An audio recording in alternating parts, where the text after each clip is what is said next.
Bien-aimé, si Satan a pu bien pénétrer le jardin d'Éden en toute tranquillité, au point où il a détourné Adam et Ève, mais qu'est-ce qui nous prouve?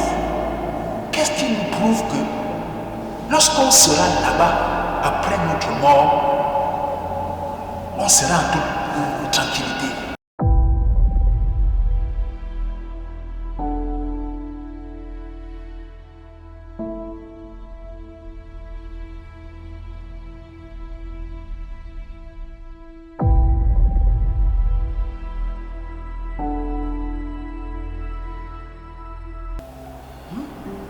Qu'est-ce qui nous prouve que lorsqu'on sera au paradis, on sera en toute sécurité? Qu'est-ce qui nous prouve? Vu comment Satan a pu avoir accès facilement au paradis de Dieu. Il dit facilement. Qu'est-ce qui nous garantit que lorsqu'on sera là-bas, après la mort, on n'aura pas la même intrusion? Qu'est-ce qui nous prouve? Moi, je me pose des questions. Bien-aimé, je me pose des questions. Je veux savoir.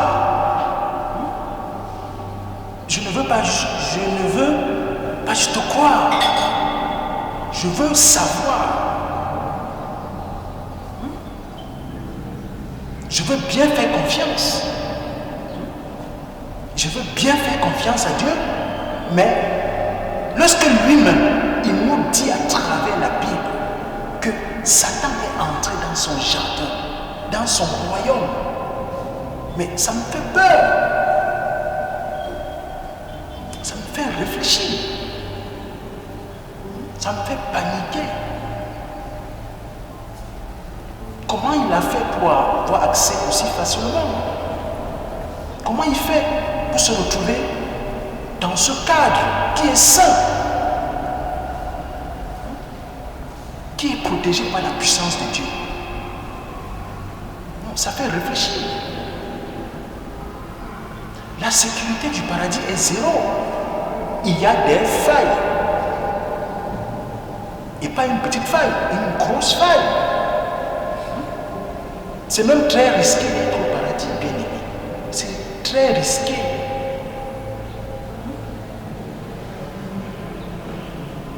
C'est-à-dire, on peut se lever un matin. On peut se lever un matin et se rendre compte que Satan a tout envahi. C'est-à-dire qu'il a occupé les lieux. C'est possible. Il l'a déjà fait. C'est-à-dire qu'un matin, on peut se rendre compte qu'il est là et qu'il a même volé toute notre nourriture et nos fruits. Vous savez que le paradis est plein de nourriture et de fruits. Qu'est-ce qu'on fait en ce moment? Qu'est-ce qu'on fait en ce moment sans nourriture? On mange quoi? On se remet encore à prier? On se remet encore à chanter, à implorer Dieu? On se remet encore à demander notre pain quotidien? On se remet encore à nous louer qui nous sauve?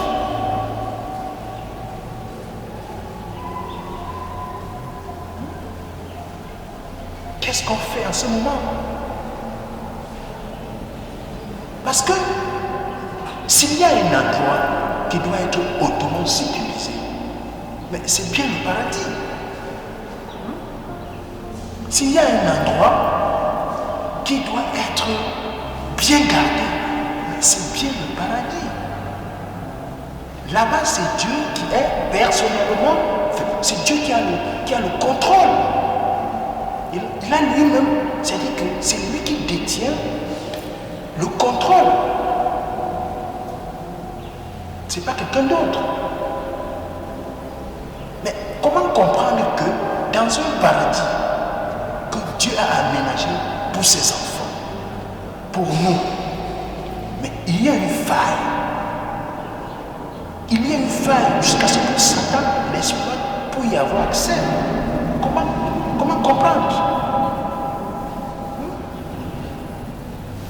Comment on peut imaginer cela? Ça veut dire que n'importe quel kidam, n'importe qui peut entrer au paradis sans se gêner. En quoi donc c'est un paradis? En quoi? Parce que quand on parle paradis, on parle d'un endroit sain, bien gardé. On parle d'un endroit qui n'a même pas de microbes.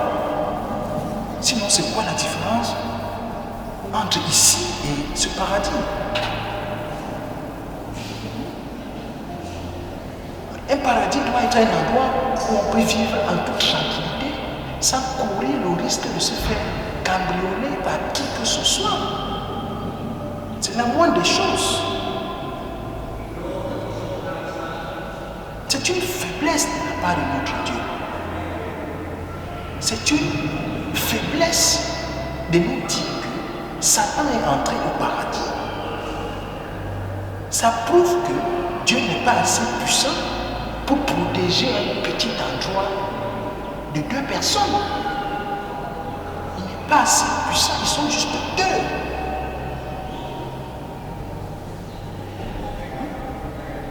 Ils sont juste deux. Mais qu'en sera-t-il à la fin des temps lorsqu'on sera nombreux là-bas? Qu'en sera-t-il? Qu'en sera-t-il? C'est quoi la garantie que Dieu nous donne qu'on sera en sécurité là-bas? Qu'est-ce qui nous prouve que une fois là-bas, on sera en sécurité? Mais c'est quoi la garantie que Dieu nous donne qu'on sera là-bas en toute sécurité? C'est quoi la garantie? Et si c'est Dieu qui a laissé entrer Satan au paradis, si c'est Dieu qui l'a fait exprès pour détourner Adam et Ève, mais ça veut dire que Dieu n'est pas quelqu'un de bien. Ça veut dire que Dieu est très dangereux pour l'humanité. Hein, bien aimé? Je dis bien, si c'est Dieu qui a laissé Satan entrer au paradis, s'il l'a fait sciemment, mais c'est pas quelqu'un de bien ça. S'il a voulu piéger ces deux enfants, ça nous montre que Dieu n'est pas quelqu'un d'une bonne moralité. Mais si par contre, Dieu ne savait pas qu'il y avait une faille dans son paradis, mais alors il doit nous donner la garantie qu'on ne va rien risquer en entrant au paradis. La garantie doit être bien formulée.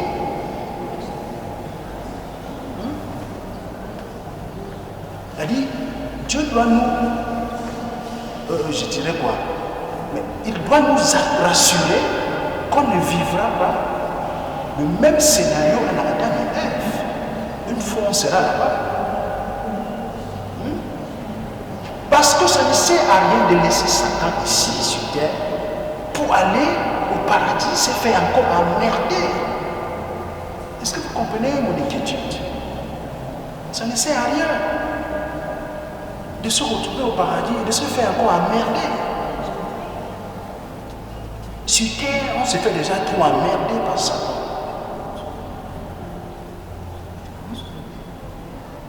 Mais pourtant, Dieu a inondé la terre d'eau pour tuer les mauvaises personnes.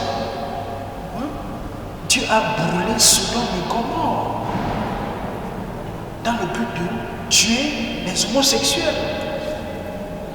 Dieu a mené beaucoup de guerres dans le but de se débarrasser des gens qui ne respectaient pas. Dieu s'est même débarrassé des nouveaux-nés.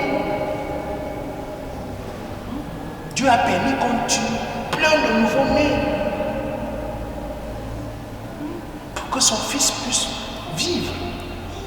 Mais pourquoi ne se débarrasse-t-il pas de Satan pour que nous les hommes, nous ayons la paix? Pourquoi Dieu n'en finit pas une fois pour toutes avec Satan? Pourquoi on ait la paix? Pourquoi on ait la tranquillité? Pourquoi c'est pas possible? On souffre. On souffre énormément. On souffre avec Satan. Mais Dieu le laisse vivre. Dieu le laisse prospérer. Mais pourquoi? Pourtant, Dieu est sensible à Dieu. Il est sensible à inonder la terre. Pour peu que les hommes soient un peu têtus, mais il crée une catastrophe. Il crée une catastrophe pour massacrer tout le monde. Mais pourquoi avec Satan c'est compliqué? Pourquoi Dieu le laisse prospérer? Mais est-ce qu'une fois au paradis, on aura la tranquillité? Je me pose des questions. Je veux savoir. Je veux savoir. Je vous ai dit, ça ne sert à rien de se retrouver au paradis et être encore emmerdé par Satan. Ça ne sert strictement à rien.